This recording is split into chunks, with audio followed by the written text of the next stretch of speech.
Mahalakshmi layout ವಿಧಾನಸಭಾ ಕ್ಷೇತ್ರದ Nandini ಲೇಔಟ್ನಲ್ಲಿರುವ circular park ಉದ್ಯಾನವನದಲ್ಲಿ ಗುರುಪೂರ್ಣಿಮೆಯ ವಿಶೇಷವಾಗಿ ಸ್ನೇಹ ಯೋಗ ಕೇಂದ್ರದ ವತಿಯಿಂದ ಯೋಗ ಗುರುಗಳಾದ ಕೃಷ್ಣಮೂರ್ತಿಯವರಿಗೆ ಸನ್ಮಾನ ಸಮಾರಂಭ ಏರ್ಪಡಿಸಲಾಗಿತ್ತು. ಶ್ರೀ ವೆಂಕಟೇಶ್ವರ ಕನ್ಸ್ಟ್ರಕ್ಷನ್ ಮಾಲೀಕರು ಮತ್ತು ಸಮಾಜ ಸೇವಕರಾದ ನಾಗರಾಜ್ ಗೌಡ್ರು ಹಾಗೂ ಯೋಗಪಟುಗಳ ನೇತೃತ್ವದಲ್ಲಿ ನಡೆದ ಕಾರ್ಯಕ್ರಮದಲ್ಲಿ ಸ್ಥಳೀಯ ಮಾಜಿ ಬಿಬಿಎಂಪಿ ಸದಸ್ಯರಾದ ಕೆ.ವಿ. ರಾಜೇಂದ್ರ ಕುಮಾರ್ ಭಾಗವಹಿಸಿದ್ದರು.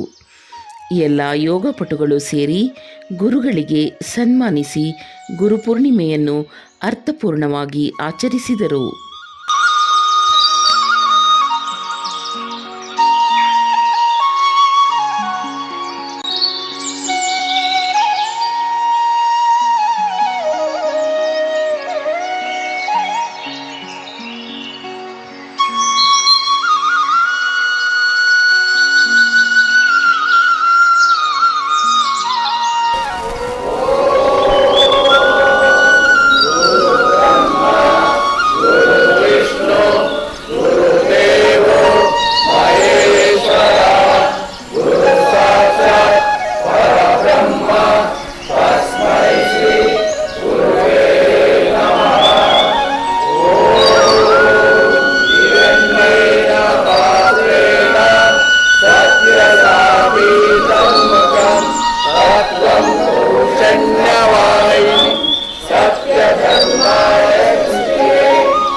ಎಲ್ಲ ನನ್ನ ಬಂಧುಗಳಿಗೆ ನಮಸ್ಕಾರ. ಹಾಗೂ ನಮ್ಮ ಯೋಗ ಗುರುಗಳು ಸಾಷ್ಟಾಂಗ ನಮಸ್ಕಾರಗಳು. ಇವತ್ತು ಭಾಳ ಶ್ರೇಷ್ಠ ದಿವಸ, ಗುರುಪೂರ್ಣಿಮಾ ದಿವಸ. ಇವತ್ತು ನಮ್ಮ ಎಲ್ಲ ಗುರುಗಳನ್ನು ನಾವು ಪೂಜೆ ಮಾಡಿ ಅವರನ್ನು ಅಭಿನಂದನೆ ಮಾಡೋದು ನಮ್ಮ ಕರ್ತವ್ಯ ಅನಿಸುತ್ತೆ. ಯಾಕಂದರೆ ಇವತ್ತು ಆ ಗುರುಗಳ ಮಾರ್ಗದರ್ಶನ ಇಲ್ಲದಿದ್ದರೆ ನಾವೆಲ್ಲ ಯಾವುದೋ ಒಂದು ದಾರಿ ಹಿಡ್ಕೊಂಡು ಹೋಗ್ತಾಯಿದ್ವಿ. ಇವತ್ತು ನಮ್ಮ ಜಗತ್ತಿನಲ್ಲೇ ಇವತ್ತು ನೀವು ಯೋಗ ಮಾಡ್ತಾಯಿದ್ರಿ. ಇವತ್ತು ಯೋಗ ಇವತ್ತು ಇಂಟರ್ನ್ಯಾಷನಲ್ ಫೇಮಸ್ ಆಗಿದೆ. ಕಾರಣ ಇಷ್ಟೇ, ಇವತ್ತು ಜನ ನೋಡೋದ ದುಡ್ಡಲ್ಲ, ದುಡ್ಡಿದ್ರೂ ಆರೋಗ್ಯ ನೆಮ್ಮದಿ ಇರೋಲ್ಲ. ಆರೋಗ್ಯ ನೆಮ್ಮದಿ ಸಿಗೋ ಯಾವುದಾದ್ರೂ ಒಂದು ಕಲೆ ಇದ್ದರೆ ಅದು ಯೋಗ ಅನ್ಬೋದು. ಇವತ್ತು ಯೋಗಕ್ಕೆ ಎಷ್ಟೊಂದು ದೊಡ್ಡ ಶ್ರೇಷ್ಠತೆ ಸಿಗ್ತಾಯಿದೆ ಅಂದರೆ ಪ್ರಪಂಚದಲ್ಲೇ ಆ ಯೋಗ ನಮ್ಮ ದೇಶದಿಂದ ಬೆಳೆದಿದ್ದು ಅಂತೇಳಿ ನಮ್ಮ ದೇಶ ಯೋಗಕ್ಕೆ ಒಂದು ಪ್ರಸಿದ್ಧಿಯಾಗಿದೆ ಅಂತ ಹೇಳಲಿಕ್ಕೆ ಬಯಸ್ತೇನೆ. ಇವತ್ತು ನಾವೆಲ್ಲ ಇವತ್ತು ನಮ್ಮ ಆಹಾರದಲ್ಲಿ ಆದ ಪೌಷ್ಟಿಕಾಂಶಗಳಿಲ್ಲ ಇವತ್ತು. ಯಾಕಂದರೆ ಎಲ್ಲ ಕಲಬೆರಕೆ, ಯಾವುದೇ ನೀವು ಆಹಾರ ತಗೊಳ್ಳಿ ಅದರಲ್ಲಿ ಕಲಬೆರಕೆ ಇದೆ. ಇವತ್ತು ಇಂಥ ಆಹಾರ ನಾವು ಸೇವಿಸೋದ್ರಿಂದ ಇವತ್ತು ನೋಡ್ಬೋದು, ಮೊದಲಿನ ಜನಗಳೆಲ್ಲ 100 ವರ್ಷ ಬಾಳ್ತಾಯಿದ್ರು. 90 ನಮ್ಮ ಪೂರ್ವಜರೆಲ್ಲ ಮಿನಿಮಮ್ 90 ವರ್ಷ ಬಾಳ್ತಾಯಿದ್ರು. ಆದರೆ ಇವತ್ತು ನೀವು ನೋಡ್ಬೋದು 40 ವರ್ಷ 60 ವರ್ಷಕ್ಕೆ ಜನಗಳು ಹಸುನಿಗ್ತಾರೆ. ಯಾಕಂದರೆ ಕಾಯಿಲೆಗಳು, ಈ ಕಾಯಿಲೆಲ್ಲ ಅವಾಯ್ಡ್ ಮಾಡೋಕ್ಕೆ ಯೋಗಗಳು ಭಾಳ ಮುಖ್ಯ. ನಿಮ್ಗೆ ಗೊತ್ತಿರ್ಬೋದು, ನಮ್ಮ ನಂದಿನಿ ಬಡಾವಣೆಯಲ್ಲಿ ಸುಮಾರು 20 ಕಡೆ ಯೋಗ ನಡೀತಾ ಇದೆ. 20 ಕಡೆ ನಾವಿರ್ಬೋದು, ನಮ್ಮ ಶಾಸಕರು ಇರ್ಬೋದು, ಇಬ್ಬರೂ ಸೇರಿ ಈ ಯೋಗಕ್ಕೆ ಭಾಳ ಪ್ರಾಮುಖ್ಯತೆ ಕೊಟ್ಟಿದ್ದೀವಿ. ಭಾಳ ಕಡೆ ನಡೀತಾ ಇದೆ. ನಾನೊಂದು 2 ಬಿಲ್ಡಿಂಗಲ್ಲಿ ಕೊಟ್ಟಿದ್ದೀನಿ. ಅಲ್ಲೂ ಬೆಳಿಗ್ಗೆ ಸಾಯಂಕಾಲ ನಡೀತಾ ಇದೆ. BBMP ಆಫೀಸಲ್ಲೂ ಕೂಡ ನಾನು ಜಾಗ ಕೊಟ್ಟಿದ್ದೀನಿ. BBMP ಆಫೀಸಲ್ಲಿ ಕೂಡ ಜಾಗ ಕೊಟ್ಟಿದ್ದೀನಿ ಯೋಗಕ್ಕೆ. ಯೋಗ ಕೂಡ ನಿಮ್ಮ ಸಹಕಾರದಿಂದ ಹೌದು, ಇದು ಇಲ್ಲ ಶಾಸಕರು ಅವರು ಕೂಡ ಒಂದು ಅಭಿವೃದ್ಧಿ ವಿಷಯ ಆಗ್ಬೋದು, ಯಾವುದೇ ನಮ್ಮ ಜನರ ಯೋಗಕ್ಷೇಮ ಆಗ್ಬೋದು, ಶಟಲ್ ಕೋರ್ಟ್ ಆಗ್ಬೋದು, ಎಲ್ಲದಕ್ಕೂ ನಮ್ಮ ಪಾರ್ಕ್ಗಳದು ಎಲ್ಲ ಅಭಿವೃದ್ಧಿ ಮಾಡೋಕ್ಕೆ ಅದೊಂದು ವಿಷನ್ ಇರಬೇಕು. ಮನುಷ್ಯನಿಗೊಂದು ಏನೇ ವಿಷನ್ ಇದ್ದರೆ ಮಾತ್ರ ಅದು ಸಾಧ್ಯ. ಆ ವಿಷನ್ ನನ್ನಲ್ಲೂ ಇದೆ, ನಮ್ಮ ಶಾಸಕರಲ್ಲಿದೆ. ನಾವಿಬ್ಬರು ಜೋಡಿದ ಥರ ಕೆಲಸ ಮಾಡಿ ಇವತ್ತು ನಿಮ್ಗೆ ಗೊತ್ತಿರ್ಬೋದು, ಅವರು ಈ ಕ್ಷೇತ್ರವನ್ನೊಂದು ಮಹಾಲಕ್ಷ್ಮಿ ಕ್ಷೇತ್ರವನ್ನೇ ಮಾದರಿ ಕ್ಷೇತ್ರವನ್ನು ಮಾಡಿದ್ದಾರೆ.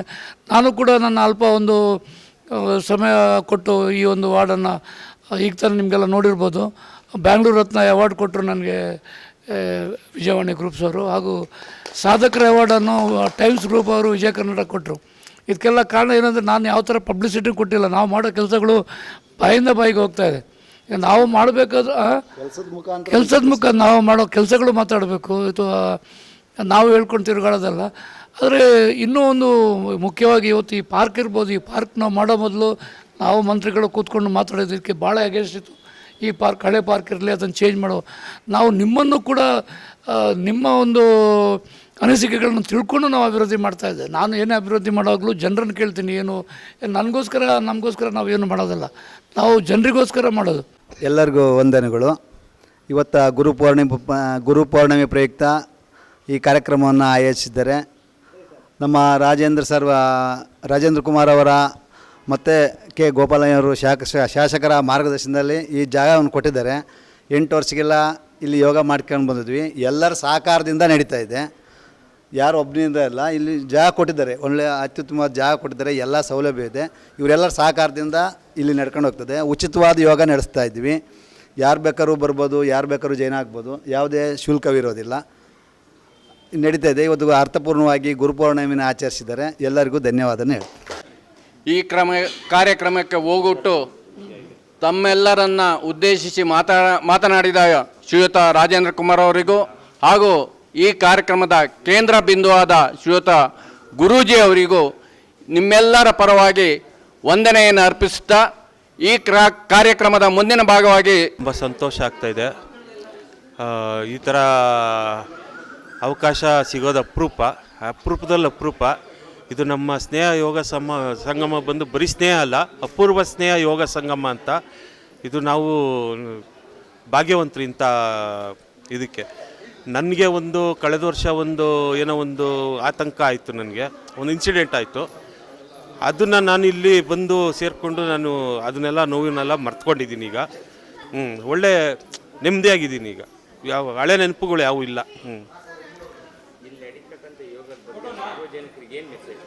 ಸಾರ್ವಜನಿಕರೇ ಯೋಗ ಅನ್ನೋದು ತುಂಬ ಒಳ್ಳೆಯದು, ಒಂದು ವ್ಯಾಯಾಮ ಅಥವಾ ಧ್ಯಾನ.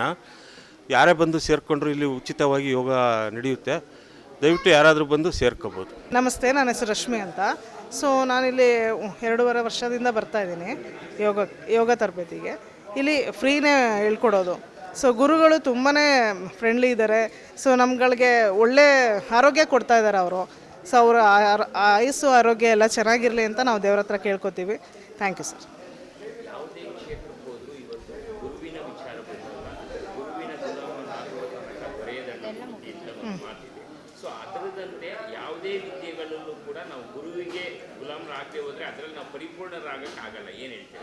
ಹೌದು ಸರ್, ಖಂಡಿತವಾಗಿ ನಾವು ಅವ್ರು ಏನು ಹೇಳ್ತಾರೆ ಅದನ್ನು, ಅವ್ರು ಹೇಳೋ ಅಂಥದ್ದು ವಿಷಯಗಳನ್ನ ನಾವು ಮನಸ್ಸಲ್ಲಿ ಇಟ್ಕೊಂಡು ಸೊ ಅದನ್ನು ನಾವು ನಮ್ಮ ಜೀವನದಲ್ಲಿ ಅಳವಡಿಸ್ಕೊಂಡ್ರೆ ಸೊ ನಮ್ಮ ಜೀವನ ತುಂಬ ಬ್ರೈಟಾಗಿರುತ್ತೆ ಸರ್. ಈಗ ಆರೋಗ್ಯದಲ್ಲೂ ಅಷ್ಟೇ. ಸೊ ಫಸ್ಟು ನಾವು ಲೇಸಿ ಥರ ಇದ್ವಿ. ಯೋಗ ಕ್ಲಾಸಿಗೆ ಬಂದು ಹೋದರೆ ಅವತ್ತು ಪೂರ್ತಿ ಎನರ್ಜಿ ಇರುತ್ತೆ ಸರ್ ನಮಗೆ. ಸೊ ಈಗೇನೋ ಒಂದು ಕಾರಣದಿಂದ ಮಳೆ ಬಂತು, ಇನ್ನೇನೋ ಆಯಿತು ಅನ್ನುವಾಗ ನಾವು ರಜಾ ಹಾಕ್ತೀವಿ, ಬರೋಕ್ಕಾಗೋದಿಲ್ಲ ಅವತ್ತು. ಸೊ ಅವತ್ತು ನಾವು ಲೇಸಿಯಾಗೇ ಇರ್ತೀವಿ. ಸೊ ಹೇಳೋದು 7 ಗಂಟೆ ಆಗುತ್ತೆ, ತಿನ್ನೋದು 12 ಗಂಟೆ ಆಗುತ್ತೆ, ಆ ಥರ ಆಗುತ್ತೆ. ಬಟ್ ಯೋಗ ಕ್ಲಾಸ್ ಬಂದು ಹೋದಾಗ ನಾವು ಪರ್ಫೆಕ್ಟಾಗಿ 7 ಗಂಟೆಗೆಲ್ಲ ನಮ್ಮದು ತಿಂಡಿ ಎಲ್ಲ ಶುರುವಾಗುತ್ತೆ. 9 ಗಂಟೆ ಕರೆಕ್ಟಾಗಿ ಎಲ್ಲ ಕೆಲಸ ಮುಗಿಸಿ ಫ್ರೆಶ್ ಆಗಿರ್ತೀವಿ ಸರ್. ದಿನ ಪೂರ್ತಿ ಆ್ಯಕ್ಟಿವ್ ಆಗಿರ್ತೀವಿ. ಯೋಗ ಕ್ಲಾಸಿಗೆ ಬರಬೇಕು. ಸೊ ಇಲ್ಲೇನಿದೆ ಯೋಗ ಕಲಿಬೇಕು, ಆರೋಗ್ಯ ಇಟ್ಕೋಬೇಕು ಸರ್, ಅಷ್ಟೇ.